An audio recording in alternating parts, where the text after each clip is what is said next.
In Lesson 2, we're going to learn how to skate. The purpose of skate is to set up our total two sides of stroke and where our lead hand will return to at the beginning and the end of each stroke we take. Here in left skate, my head is released and down with the wrinkles out of the back of my neck. You'll see that my fingertips are released and down with the fingertips below the wrist, wrist below the elbow, elbow below the shoulders. My pocket hand is deep inside my pocket with the elbow tied to my body. I'm kicking just hard enough to propel me forward. Being sure not to make this a kicking drill. It is not the speed of the drill that matters. It's executing the drill. So here we have my left side of stroke. Here you will see from over the top, I push off and glide to laser lead. I sneak my left hand out. I need to release my head down,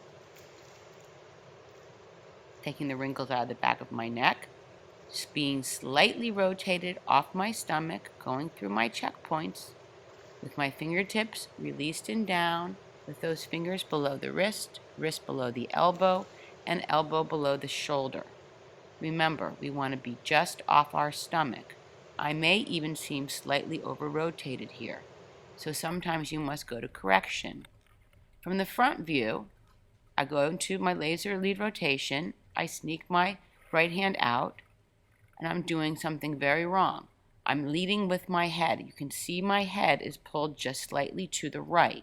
We want to be very mindful not to make that mistake. It's very easy to lead with our head, causing us to go off course.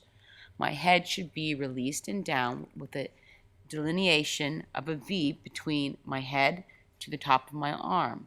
My hand is in a good position with the fingertips released and down, with those fingertips below the wrist, wrist below elbows, and elbow below the shoulder.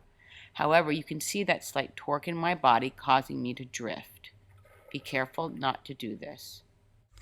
Here with fins, I'm going to repeat the skate position. I'm going to sneak my hand out to a right skate.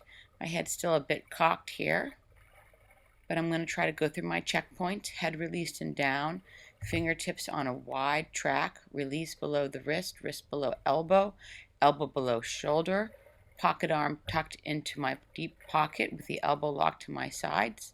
There I correct my rotation, and I come back to a better rotation just off my stomach on the wide track with head released and down. So constantly make corrections as you're going through your drills and stay to one focal point at a time.